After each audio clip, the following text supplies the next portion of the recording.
Shalom, and welcome to What the Watchman Sees, a ministry that will sift through all of the social media noise to show you news of importance from the Most High's perspective. As watchmen, we are here both to warn of dangers and give biblical answers for dwelling in the secret place of the Most High during these times of confusion. Tell your family and friends to like, share, and subscribe as we delve into what Yahweh has for us, the apple of his eye. Let's get to work. Shalom, everyone.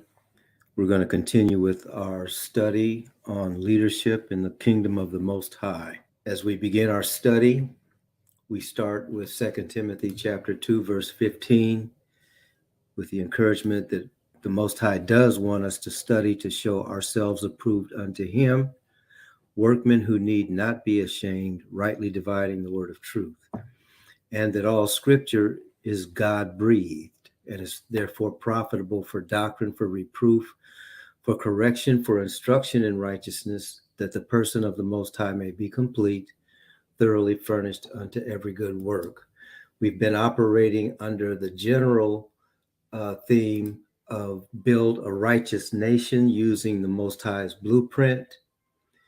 And in doing so, he's encouraged us in these last days to find our tribe and begin to work with the tribe that we have found so that we can become the nation of kings and the nation of priests that he wants his people to be.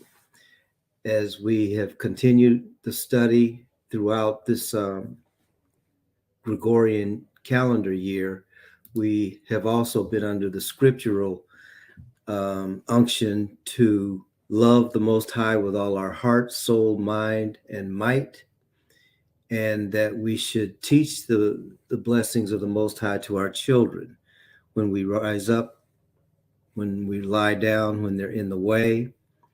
And then we are to remind them on a regular basis as to who they are and who the Most High is as it relates to us, his people, and our assignment as his people. So we know that he wants us to be a nation of kings and a nation of priests.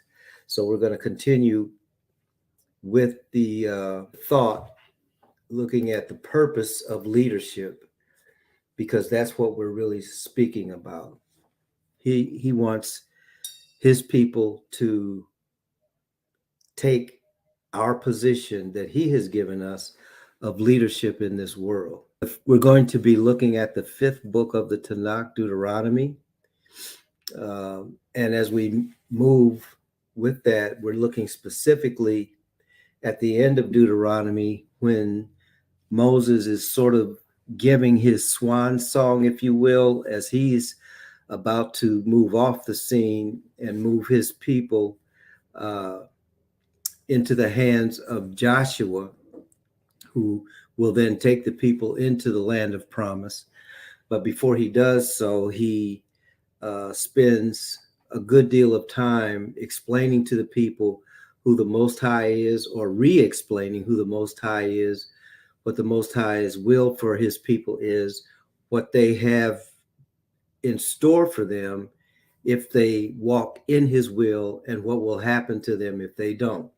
So all of that is a part of the Song of Moses, and that's what we're going to be looking at for our lesson on today. So we're going to do a quick review just so that we know how we got where we are right now. Okay.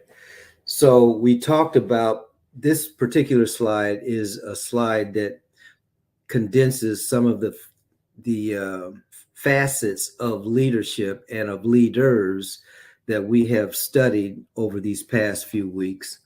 So when the Most High's people are looking for leaders, these are some of the characteristics. Leaders are meek, the seeking of the heart of the Most High, having a hunger for righteousness, having a keen sense of justice, with a proclivity for mercy, and also being humble or having humility. If you have been studying the Tanakh on your own, you know that Moses was described as the meekest man on the earth. So, as strong as Moses was, the Most High saw him as a meek person. And so we haven't talked recently about that, but meekness does not equate to weakness. Meekness equates to having all of the power of the universe underneath the Most High's control and in operation in one's life. So we look for people who will lead the Most High's people that are meek. Now, we also talked about the different types of leaders, and we're going to continue that this session also: the priest, the prophet, the king, and then in the New Testament, elders, bishops, overseers, deacons, all underneath the category of servants. And so, as part of our vocation, or in other words, as part of our service, especially when it comes to the nation itself and those who are in positions of godly leadership, he gives apostles, he gives prophets, he gives evangelists, he gives pastors, and he gives teachers, so that the holy ones, that's who the saints are, may be properly equipped for the work of the ministry. And that's what enables the body of Messiah. And remember, we're not talking about a physical body. We're talking about the body of believers, if you will, the organism that we come into when we become a part of the kingdom. That body, all of those different offices are designed to empower that body and build that body up so that there can be unity in the faith and in the knowledge of the Most High, so that we can do the work that he's given us to do. So 1 Corinthians 12 tells us that we're that body, and each of us has a job in that body, not separate and apart from the body. Okay, so but now we're going to go back where all of this originated, and certainly it originated in the Tanakh. And there were three basic categories of leaders. There were the prophets, there were the priests, and there were the kings. In actuality, it was the priest that should have been first, then the king, and then the prophet, because overwhelmingly the prophets would repeat what the Most High had given to the priest on behalf of the Most High, to those who were in positions of leadership, which were the kings. Okay, so as we move forward, we're going to spend some time on the more explanation, but we want to look specifically at Deuteronomy chapter 32. So we're going to pull up Deuteronomy chapter 32, and as we do, we're going to read quite a bit from Deuteronomy 32, as has been our custom in these past few weeks. As we said before, the body of the Most High does not read enough of what he said. And so that's why we're taking the time to do that. But this particular passage, as we start from the beginning of it, it's called the Song of Moses. This is, again, in Deuteronomy chapter 32. This is the end, or moving toward the end, of Moses' time with his people and Moses' time as the leader of his people.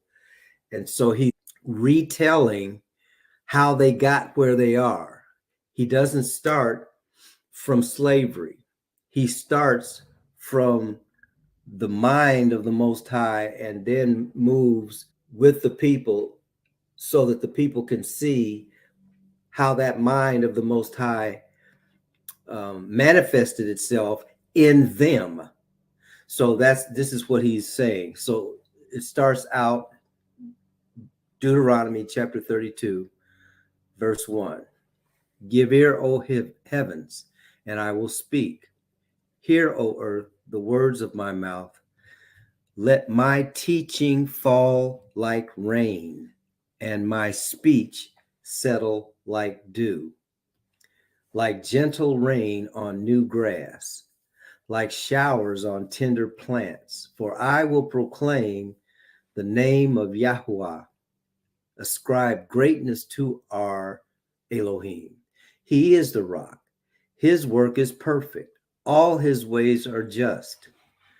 An Elohim of faithfulness without injustice, righteous and upright is he. His people have acted corruptly toward him. The spot on them is not that of his children, but of a perverse and crooked generation. Is this how you repay Yahweh, O foolish and senseless people? Is he not your father and creator? Has he not made you and established you? Remember the days of old, consider the years long past. Ask your father, and he will tell you, your elders, and they will inform you. When the Most High gave the nations their inheritance, when he divided the sons of man, he set the boundaries of the peoples according to the number of the sons of the Most High, or the sons of Elohim. But Yahweh's portion is his people, Yaqub or Jacob, his allotted inheritance. He found him in a desert land, in a barren, howling wilderness. He surrounded him, he instructed him, he guarded him as the apple of his eye. As an eagle stirs up its nest and hovers over its young, he spread his wings to catch them and carried them on his pinions. Yahuwah alone led him, and no foreign god was with him. He made him ride on the heights of the land and fed him the produce of the field.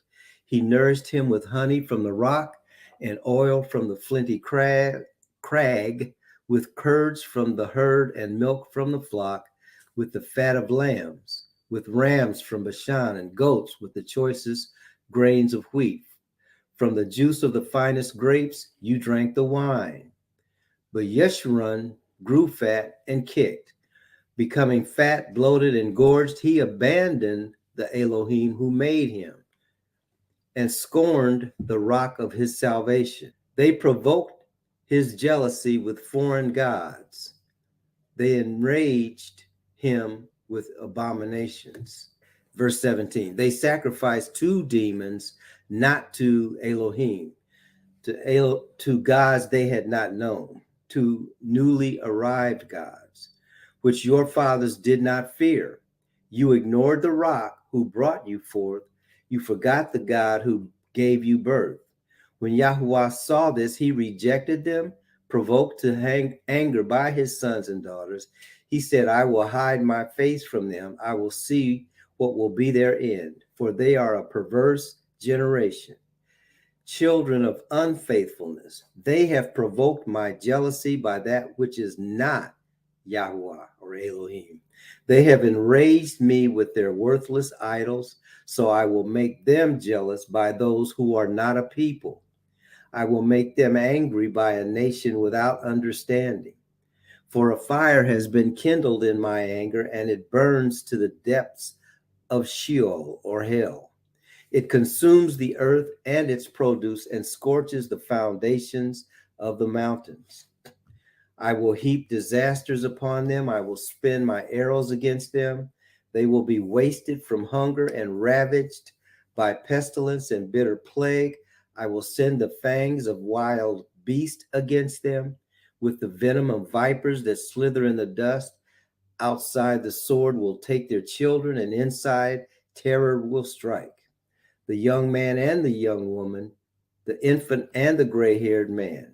I would have said that I would cut them to pieces and blot out their memory from mankind, if I had not dreaded the taunt of the enemy, lest their adversaries misunderstand and say, our own hand has prevailed. It wasn't Yahuwah who did all this. Israel is a nation devoid of counsel, with no understanding among them. If only they were wise, they would understand it. They would comprehend their fate. How could one man pursue 1,000 or two put 10,000 to flight unless their rock had sold them, unless Yahuwah had given them up.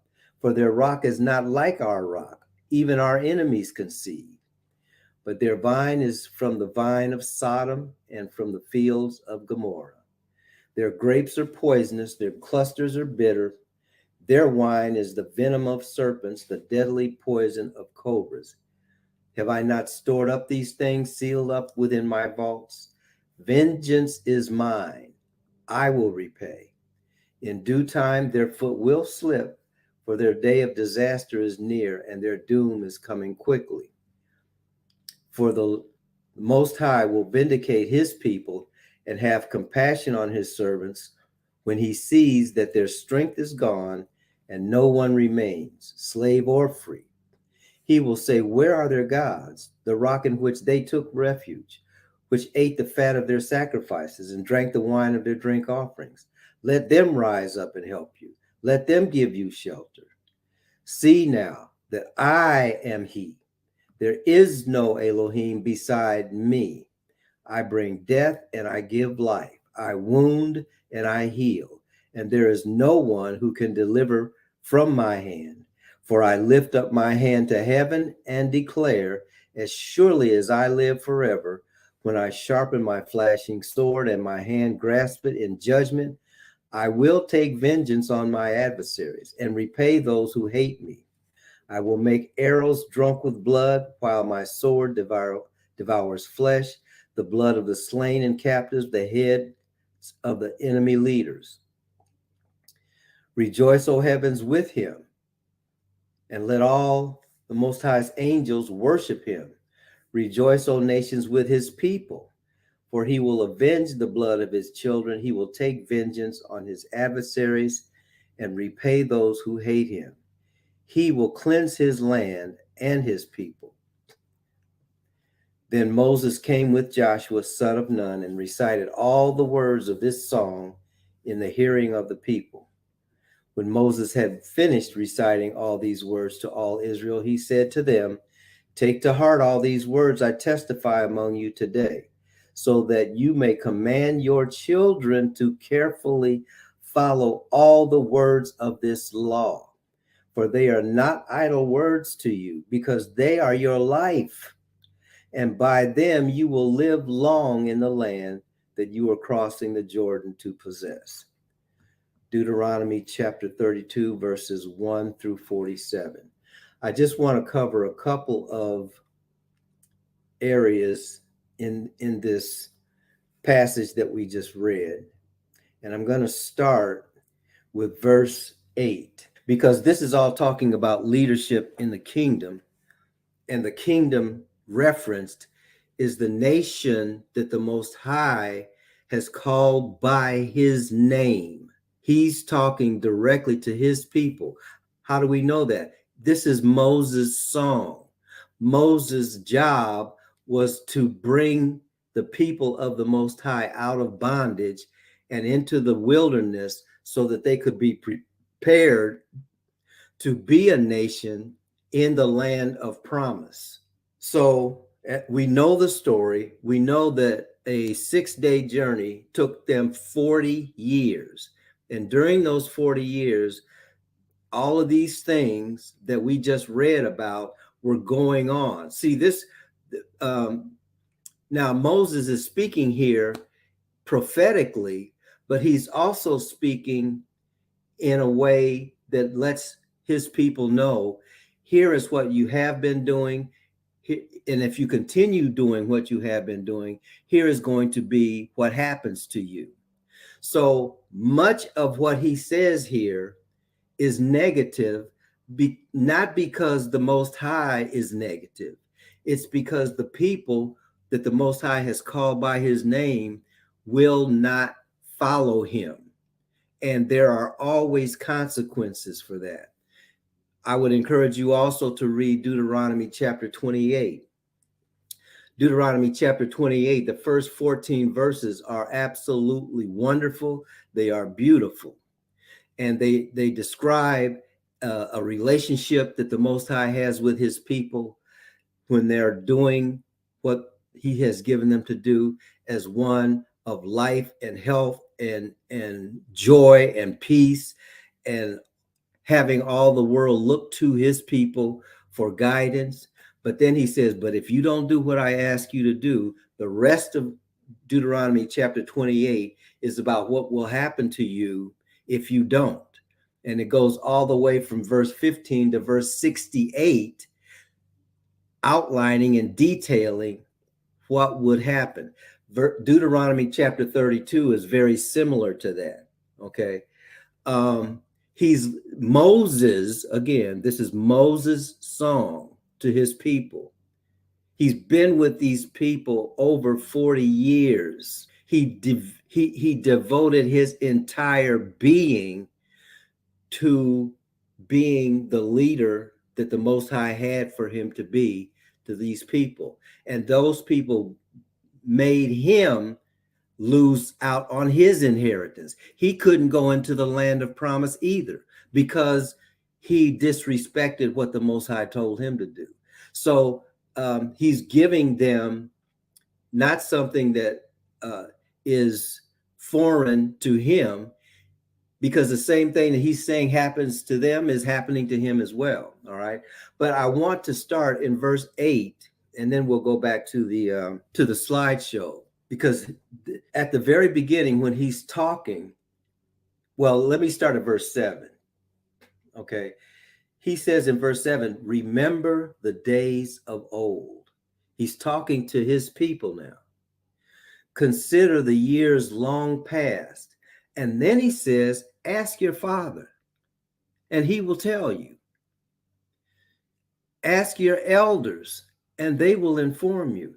How could the children of Israel at that point in time ask their fathers? Because as they're getting ready to go into the land of promise, their immediate ancestors have died. See, he's actually talking to the children of those who came out of Egypt. Those who came out of Egypt because of their disobedience died. So therefore, they can't physically ask their fathers, but they can ask their fathers from the perspective of, do you see what happened to your fathers? Okay. Or do you see what happened to your elders? What you saw them do is their testimony to you. That's why he says, ask your father and he will tell you. Ask your elders and they will inform you. Now, that's one way of looking at it. A second way of looking at it is that he's talking about their father Abraham. And he's also talking about the Abraham, Isaac, Jacob, and Jacob's 12 sons. So you could also say that he was talking to them about their ancestors. And he's saying, ask your ancestors, and they'll tell you from the days of old what the Most High, your Father, your Creator, has been doing for and with you. As they ask, what he's telling them is, you are a part of a tradition. You are a part of a heritage, and part of that heritage is an ungodly part. And so when you're ungodly, there are consequences. But I actually put you here. I actually gave you an inheritance so that you would be that nation that all the other nations look to, so that they can know who I am. So all of that is implied in verse 8. Verse 7. So again, it says, ask your father and he will tell you. Ask your elders and they will inform you. And now he goes to the object of verse 7, which is verse 8. He says, when the Most High gave the nations their inheritance. Now Moses takes them all the way back past Abraham and to the children of Shem, Ham, and Japheth. Okay. And so he's saying, when the Most High gave the nations their inheritance, when he divided the sons of man, that's the sons of Adam, he set the boundaries of the peoples. And notice that word peoples with an S on the end of people. So in other words, it's different ethnicities, different families. I'll say it that way. When he set the boundaries, I'll say it that way, as a matter of fact, when he set the boundaries of the families, and then it says, according to the number of the sons of God.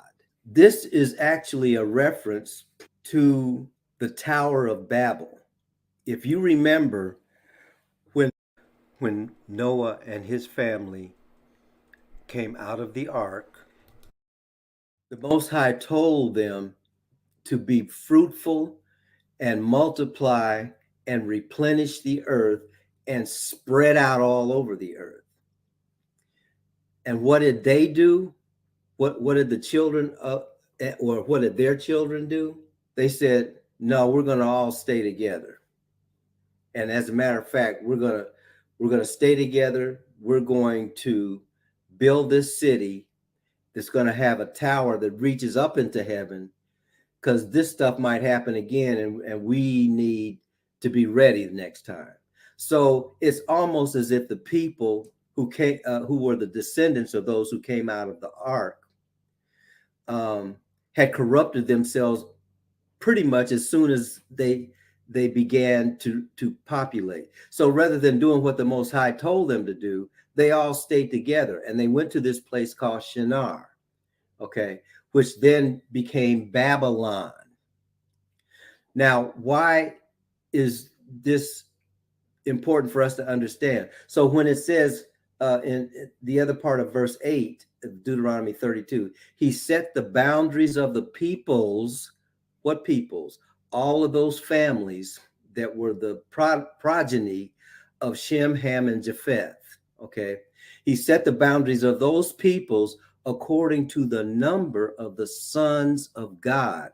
Anytime you see sons of God in the Tanakh, in the Old Testament, that's not talking about human beings. That's talking about angels. And so what he's saying is he set angels over all of those family groups. Okay. And then as his people, as his angels came down and confounded the languages of the people so that they couldn't speak with each other, those were the groups of people that he set angels over. Now, here's the thing that we're looking at. We're looking at verse 9, because after he did that, he says, but Yahweh's portion, Yahuwah's portion, is his people.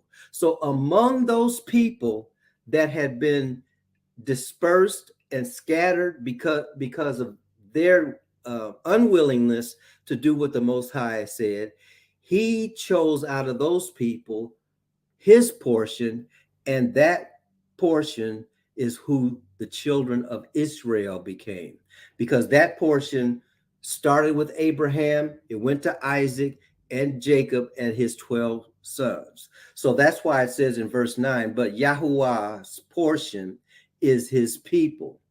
So the earth is populated and over the jurisdiction of, and once we get back to the slideshow, you'll see why I'm using those words.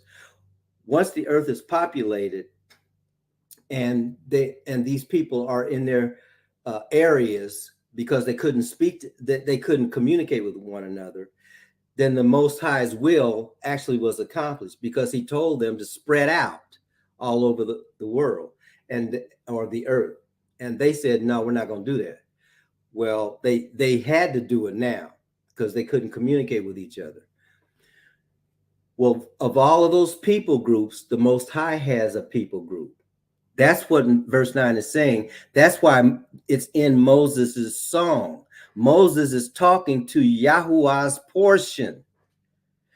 Yahuwah's portion is his people, Jacob, his allotted inheritance. And then he goes on to say he found him in a desert land.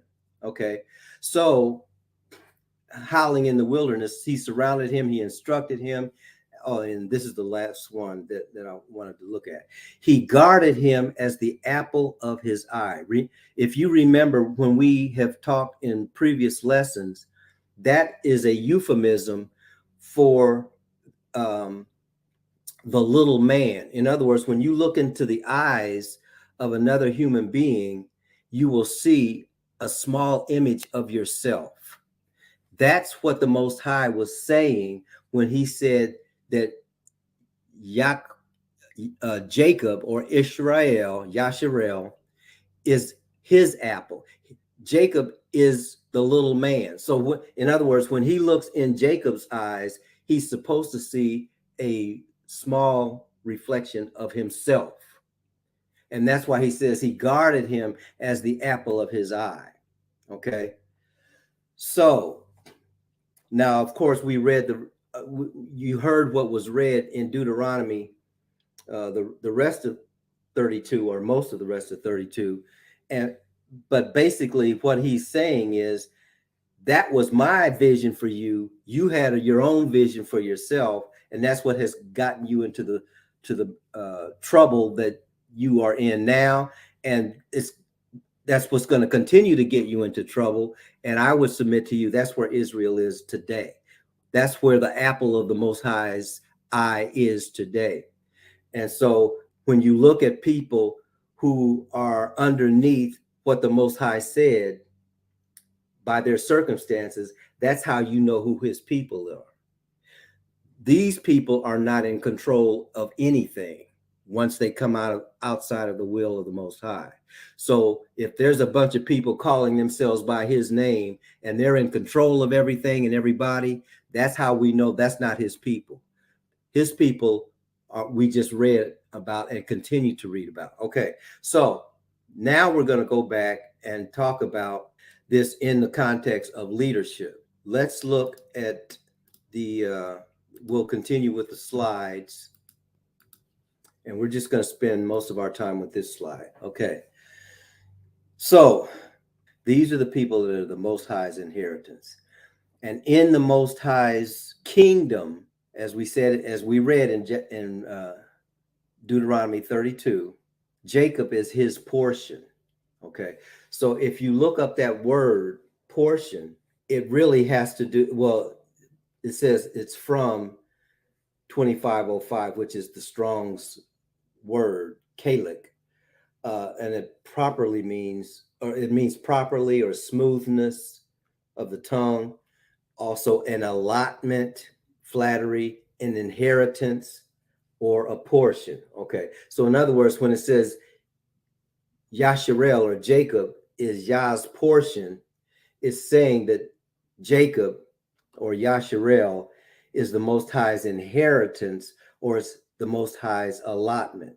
Okay, so when we look at the entire earth, what we see is everything is underneath a dominion of something or some personality. I'll say it that way.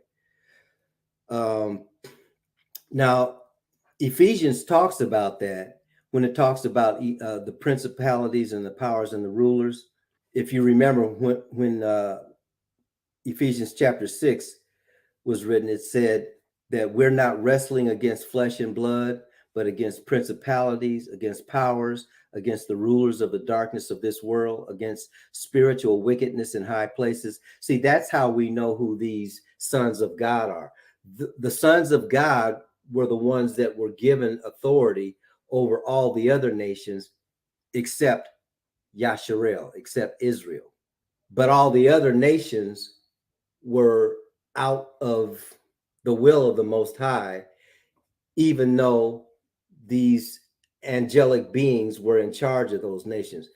Now, there's a reason I'm taking the time to explain that, because in the kingdom is run or ruled by principalities. See, the kingdom is actually the entire world. It's not just people who believe in Jesus. The kingdom is the world, the system under which we will live. But there are people groups in that system, in that world, operating based on a heavenly mandate. And the heavenly mandate is there is one God, but then there are also others underneath that one God. And the will of that one God is dispersed from heaven and it comes down. So even the notion of the law actually means that which comes down. Okay, so that which came down from the Most High was you disobedient angels, and maybe we'll do a whole study on that because you've heard me say that. But in essence, the entire world, with the exception of Israel, was underneath the jurisdiction or underneath the principality of these various angels. And so each one of those angels was actually over a ethnic group, if you will, a family. And so when I talk about find your tribe or a tribe, that's probably the best word. Each one of those principalities is over those family groups. All right. But the Most High's family group is Jacob. All right. So those principalities are still in operation, which is what we don't understand. But that's why the Apostle Paul said, we're not wrestling against flesh and blood. We think all of this stuff that's going on is between us as flesh and blood human beings. It's much deeper than that. And so once we understand that, then we can make a choice as to, okay, so should I be a part of what the Most High has, or should I be a part of one of these other principalities? Because those are the only two choices we have. There isn't any in between. Powers and rulers. All of that has to do with headship. All of it has to do with how the kingdom of the Most High operates. But in his nation, so the principality, the power, the ruler of the Most High's nation is the Most High. What the Most High does is he anoints or he appoints those who would be under him. Okay. And when I say under him, those who would do what he's given them to do. Now, he does have ministering spirits that minister to us, but underneath his people, what we find is that he always anoints a human being to do and to say what thus says the Most High. Okay, so that anointed one, or in Hebrews, Mashach, it actually means to rub with oil.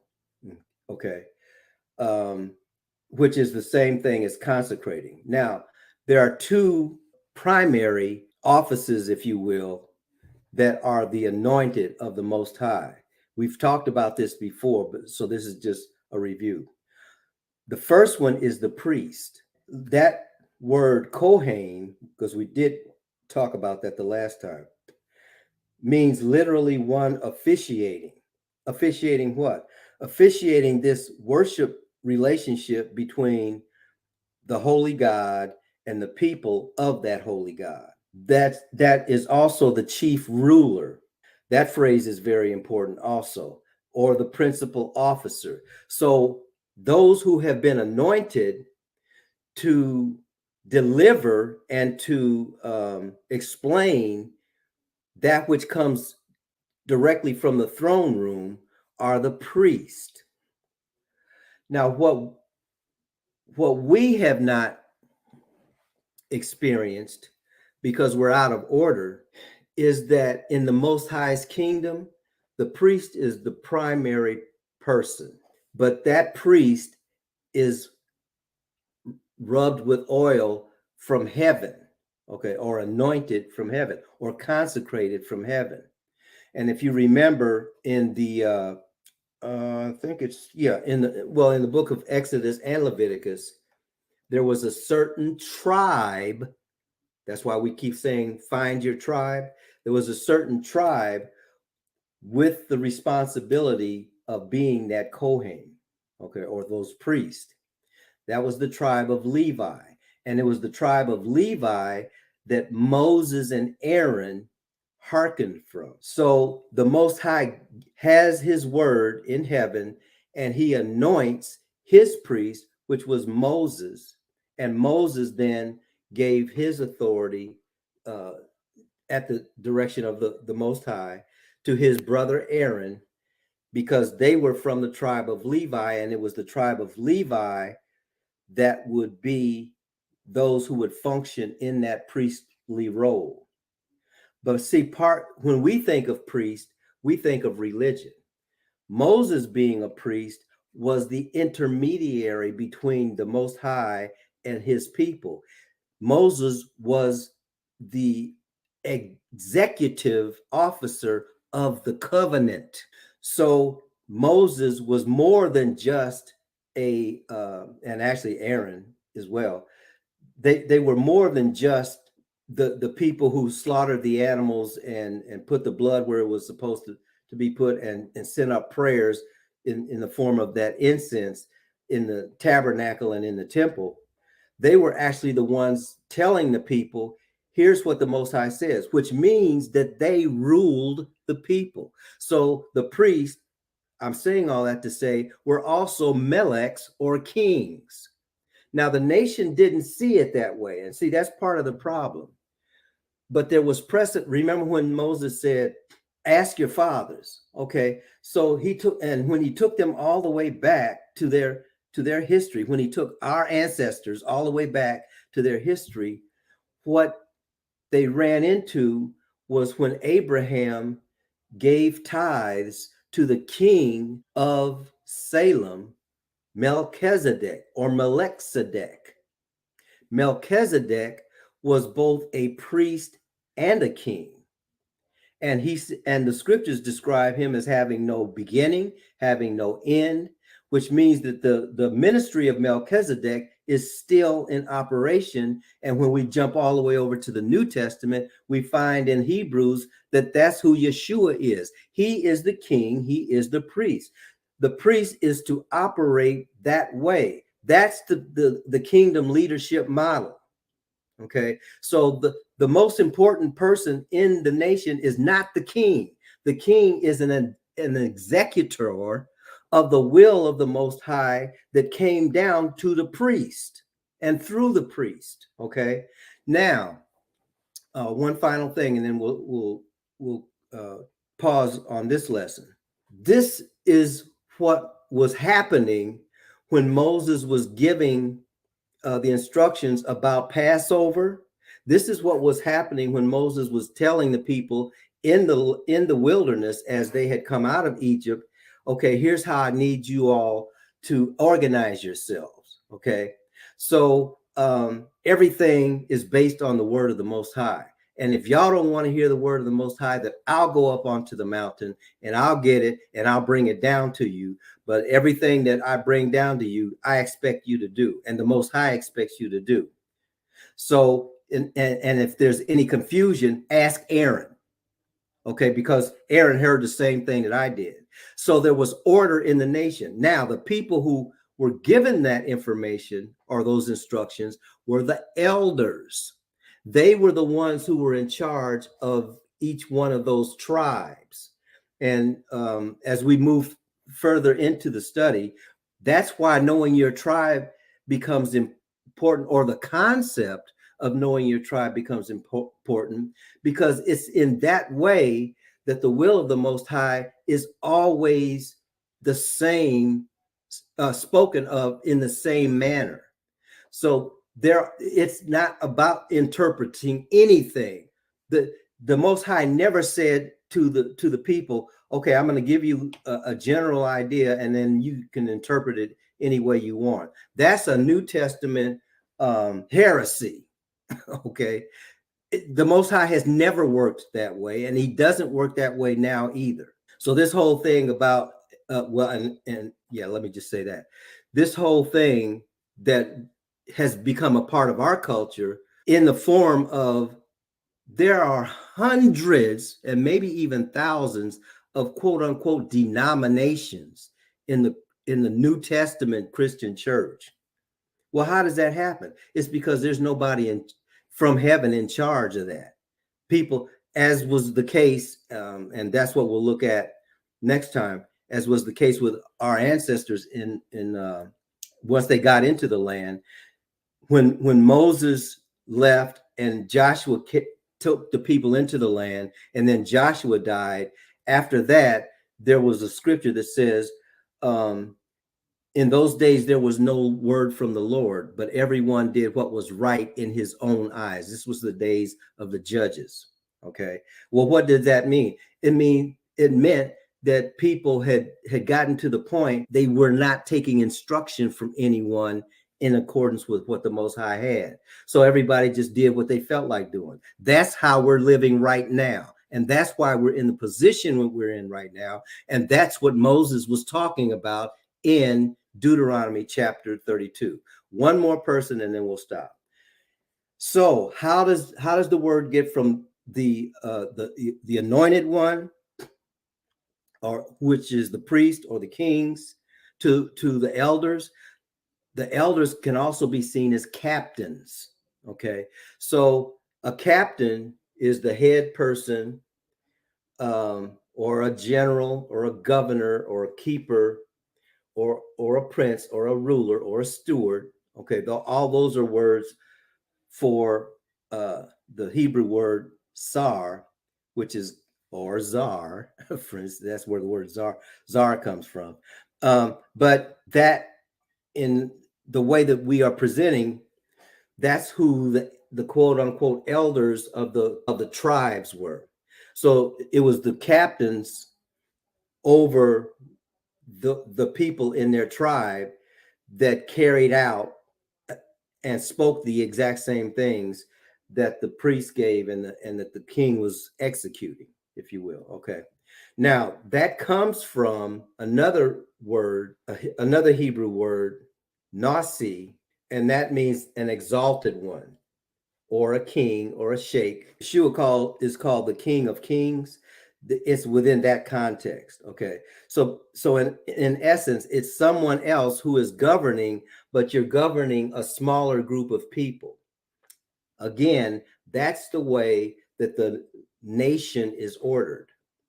When you have a nation that is ordered in that fashion, what the will of the Most High is from heaven can get down to the last family in the nation, and it will still be the same thing. The only thing that makes it a challenge is when in that process somebody says, I don't really want to do that, or I have a better idea, or I have another idea. Okay. Yeah, I hear what the Most High is saying, but here's what I think.